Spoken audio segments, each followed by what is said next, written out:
Say woo. What's up, a Cinema Shogun here, and the moment we have all been waiting for has finally arrived. Rudy Farias has spoken out in a new interview. Now, this interview is in two parts. I'm about to play part one. We're going to talk about part one, and then all of us fine folks will meet back here in a couple of hours, and we will talk about part two. I have not watched part two yet, so don't get ahead of yourself.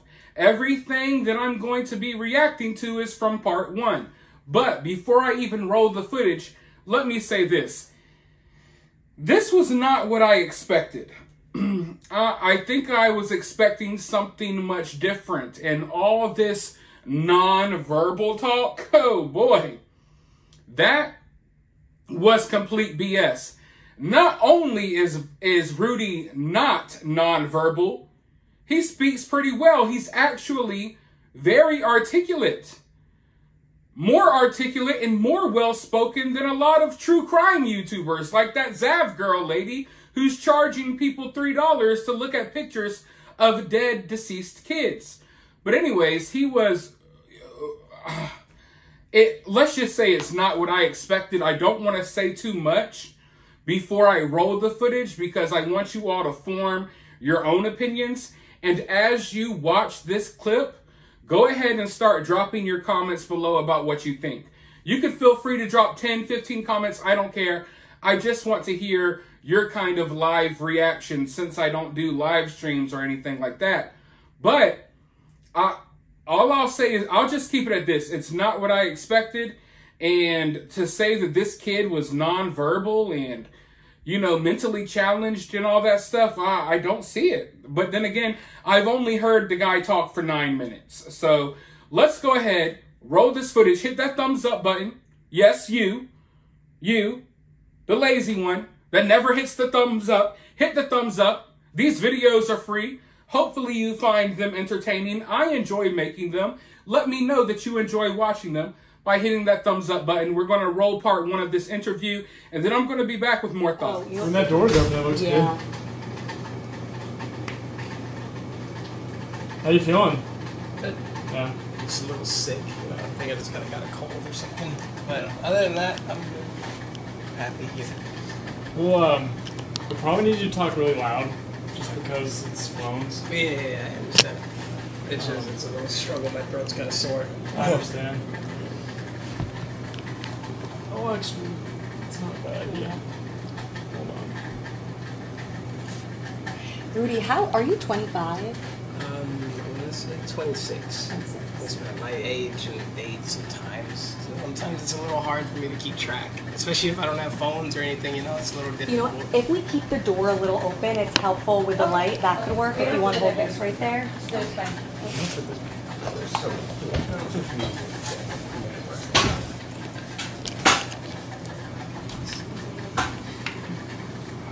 Are you shocked at how much attention this has gotten? Yeah, a lot. It's a lot of attention. It kind of gets me overwhelmed, you know. But other than that, you know, I just try to stay positive, you know, just try to keep my mentality straight and honest and true and just spread positivity and kindness, you know. So, the world thought you were missing for 8 years. Where were you? Where have you been? Just at home. Just stuck at home, you know. If somebody would come over, my mom would just tell me stay in the room, you know.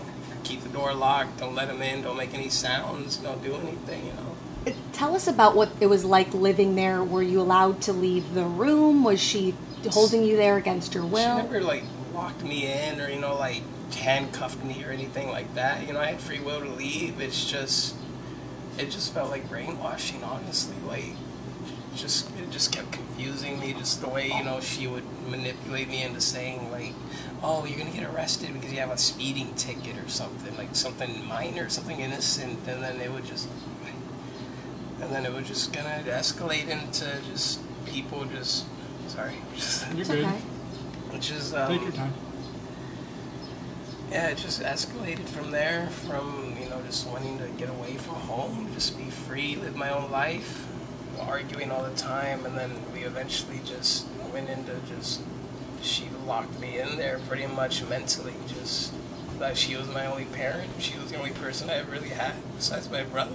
So when I lost my brother, I didn't have anybody to teach me how to live, you know, how to have confidence or trust in myself or anything, you know. So I just depended on my mom all my life. What had you been doing for those 8 years?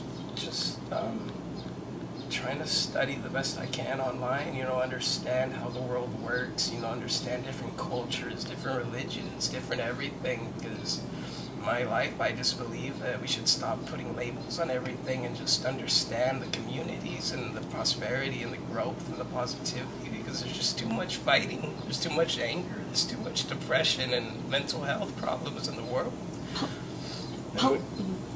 Yeah, we just need to spread more positivity, because all of it, everything around us, it's an algorithm that they control through the social media and through the colors and just everything. You know, like if you see something white, like a white wall or a white pillowcase or a white car driving around the place, you know, you'll just understand that, like, you're just trying to have a positive thought, and then you'll look at something white and get sidetracked, and you'll get distracted about stuff and things, and then you'll find stuff like a pink wall or something, or pink whatever, and then you just be reminded of, you know, somebody trying to help you, prosperity, you know, just somebody loving people. And red, people confuse that for anger or hate, and it's only anger or hate, these type of things, if you look at it that way, you know. You know, police said a lot of times that you were 17 when this happened and you were an adult. You spoke a little bit about this, about some of the family trauma you've had growing up. Talk about the fact that although you're an adult, how difficult it was for you to be in this situation and maybe not be able to get out of. It felt like Stockholm Syndrome, honestly. Like, just held against my will mentally, not physically, just constantly, like, she was bombarding me with negative thoughts, and like every time I come around her, she just makes me, it's like little triggers just pop up, and it's like if I'm trying to get away from my mom, I'll hear a random noise, and it'll be like a little reminder in my head, like, don't do that, don't say this, or, you know, just little things. Like, she's putting ideas or thoughts into my head whenever I'm just trying to, you know, just understand the world. Do you think your mom took advantage of you? Heavily. How does that feel? I mean, I can't imagine. You said your mom's really the only person in your family you have. How was that you felt your own mom took advantage? It's like I lived in prison. It's like I lived in a fucking jail my whole life. I just wanted to be free. I wanted to have my own job. I just wanted to live my life. I just wanted to just love somebody, you know, have somebody else that would actually love me, because I wasn't sure what love was. I struggled understanding my emotions. I don't know when I'm sad and that I'm sending out negative energy. I don't understand when I'm happy and sending out positive energy. The only way I was understanding how to communicate with people was online, and even then, you can't trust everything you see online, because half the time people are just making their own assumptions and spinning what they want, and just, I can't ever speak my truth because everybody wants to assume things. Can you go into the brainwashing? What would she say to you? Would she say something would happen if you were to leave her home? It wasn't that, it's just, after I left, I started to understand that all of it's just an algorithm. It's literally all an algorithm. If you look at something black, you understand that they understand. If you look at something white, it'll confuse you when you're trying to go in a positive direction. If you look at something red, it'll remind you of love. If you look at green, it'll remind you of, you know, like grounding people that are there for you and stuff, you know. Did you feel stuck? And what was she doing exactly that kept you hidden? It's just every time I would try to leave or, you know, try to do things for myself, like I want to go get my own money, I want to go work a different job, I want to do this and that, they would always just come right back around to just, don't do that, or it's bad, don't do that, you know, like the cops are going to come out, they're going to do this, they're going to arrest you if you're driving a car without a license or this and that, and it's just like, oh, how do you expect me to get a license to drive a car if I can't even go out? Why if all I do is work 12-hour shifts 7 days a week and I get $60 fucking. Like, I don't understand how that's fucking fair. Why do you think she wanted to keep you hidden? I don't know.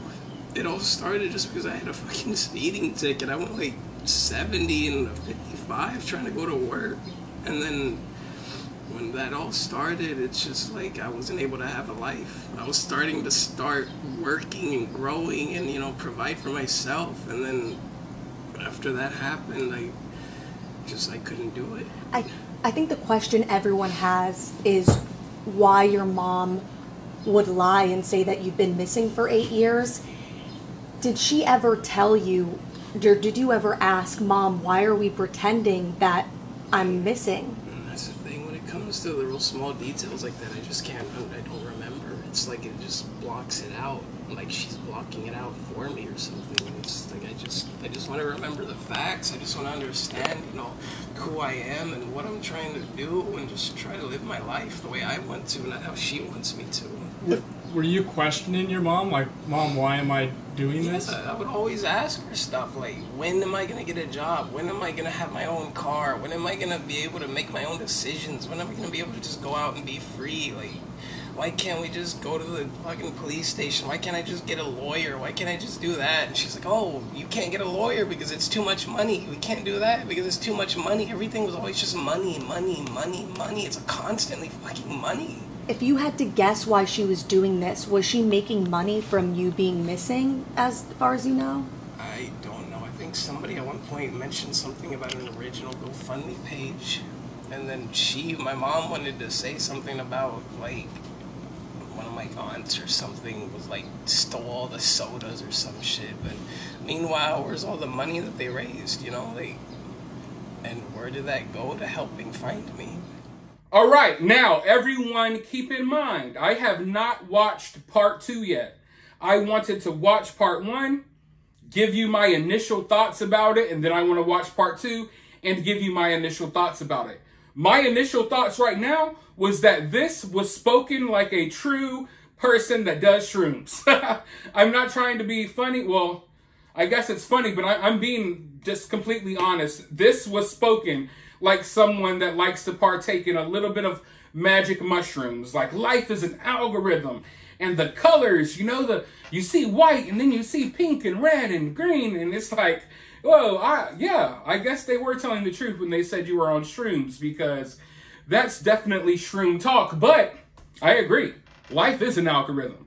I joke about that all the time, but in reality, it sounds weird, and, you know, hearing it from Rudy, you might not think about it too much, but in many ways, our world is run by algorithms. Not necessarily your day-to-day life outside in the outside world, but the internet is run by algorithms. This video, you know, it's relying on an algorithm to be shared to you all. YouTube runs on algorithms, and in many ways, our life is starting to run on algorithms. The things that you say, your phone hears it, and then they start, you know, trying to show you ads. Like if you talk about strawberries, you get on your phone, they're going to have an ad for strawberries. You go on TikTok, it's going to be someone picking strawberries. You go on YouTube, it's a deep dive about how strawberries are bad for you and they were created by the Illuminati. You know, that's how the world is working right now. So even though some of the stuff that he said seems kind of far out there, I understand what he's talking about. As far as the colors go, yeah, seeing certain colors makes people feel certain ways. I know there's one prison in Arizona where they make the inmates wear pink, and there's way less violence within that jail. Certain colors give you certain vibes, so I understand what he is saying. I don't think that that necessarily had much to do with anything, but I feel like he's kind of all over the place right now. I do get the sense that this is a young man who has dealt with a lot of psychological, you know, ABUSE. I feel like he's dealt with a lot of psychological stuff coming from his mom, but we did hear that maybe he wasn't as locked up as some people were thinking. I mean, it was revealed that he was able to, you know, ride around, and he would go hang out with the neighbors, and he would go to work. So that's stuff that we already knew, but just his words, it makes it seem like he was a little more free than I think some people were thinking. But You know, a lot of people will look at this story and be like, yeah, he was free. He was allowed to do this. He was allowed to do that. And they would think that that makes this situation better. But you really have to sit and think about the psychological hold that his mother must have had on him. You know, being able to leave the house, having access to the internet and your phone, and being able to do these things if you wanted to, but just not really being able to break out of that hold that his mother had on him. And, you know, there's a lot of relationships like this out there. I can tell you that right now. Maybe, you know, there's not people who are claiming their kids are missing, and maybe they're not making their kid play daddy and kiss them on the lips and bathe them. But there's a lot of weird relationships between mothers and sons out there. I believe there's a whole show on TLC about it. So I think that this is just an extreme example of stuff that we kind of see with mama's boys and mothers who, like single mothers who in many ways kind of make their sons be the father of the house, and they just become really close to them, and they kind of stop them from having relationships and interfere in their relationships and things like that. And I think that's basically what was happening here, but at a more extreme level. But I do know that a lot of people are going to see this, and they're going to start going off the rails with other theories. There's already people saying that Rudy was involved in this, Rudy was involved in that. I believe that Rudy was raised by his mom. Like you said, his brother passed away. All he had was his mother. All he knew was his mother. So he's looking at life in a different way than all of us are. He's looking at life through the lens of his psychotic mother. So even though he's able to speak, even though he has access to these tools like the internet and cell phones and things like that, you have to understand that he hasn't been raised the same way as us, and he's been raised under a certain, you know, condition, like a mental conditioning going on. Like when you look at people in other countries, like in North Korea, how they worship Kim Jong-un, and they're scared of him, and they think that he can't poop. Literally, they think that Kim Jong-un does not poop. But yeah, it's like when you're raised and you have that certain mental, you know, conditioning, it's hard to break away from it. But once people break away from it, often, you know, they're able to see all of the stuff that was wrong, that they couldn't see for years. But I will say this. I get a feeling, and maybe he opens up more in part 2, and, you know, it's still early on. It's still early on for Rudy. But I do get a sense that he's kind of holding back here. I get a sense that he's holding back some type of information. I feel like he was answering the questions in a way almost like he was trained to answer them. Like it seems like the people who are interviewing him are really trying to get specific answers out of him. And instead of giving those answers, he kind of goes off on tangents about colors and things like that. And I don't know if it's like a distraction tactic or if it's just, you know, he's just got a lot to process right now. Because make no mistake about it, he does. This is the first time that Rudy's been able to speak out about anything that he's been going through in his entire life. Okay, his mom's been doing all this crazy stuff. And, you know, you got to give this kid time. I don't expect that in his first time speaking out that he's going to be able to properly put in words everything that happened to him, everything that he experienced. I think that he's probably still processing a lot of this information as we speak. You know, this stuff like just came out about a week ago. It may seem like a lifetime because we've dug through all of these lies and all of these fake pages. It seems like the last week or so has been like a year, honestly. But for Rudy, you know, after going through this type of stuff for his entire life, you know, a lot of people say Rudy's been going through this for 8 years. No, Rudy's been going through this for the entirety of his life. And, you know, it's not something that's just going to go away. It's not something that he's going to be able to properly process in the span of a few days. But at the same time, I do sense something here. I think he's willing to talk and he's willing to say things to a certain extent, but I don't think he's willing to maybe go all the way, because I think he is still trying to protect his mom. I think there's just so much to unpack here. And I don't want to be too judgmental of someone who's gone through these type of things, who's just now speaking out, because we can't expect him to answer all of the questions that we want answered. We can't expect him to just come out and just say everything that's happened. But at the same time, I do want to be honest with you all and say that when I'm watching this video, it definitely wasn't what I expected. Seeing that he was, not only was he not nonverbal, I don't think this kid's special ed. I think that he's been maybe made to believe that he's dealing with certain problems, but he's a really well-spoken individual. Although, yeah, he sounds like someone that likes to do shrooms. He's talking about algorithms and colors and stuff, and that's cool. I have no problem with that. But yeah, I do think that he's holding back a little bit. Maybe he'll reveal more in part 2. I'm not sure. But what are your thoughts here? What are you thinking about this? Feel free to let me know what you think about it down in the comments below. While you're down there, hit the thumbs up button, hit the subscribe button, ring that notification bell, and I'll be talking to you all in the next video.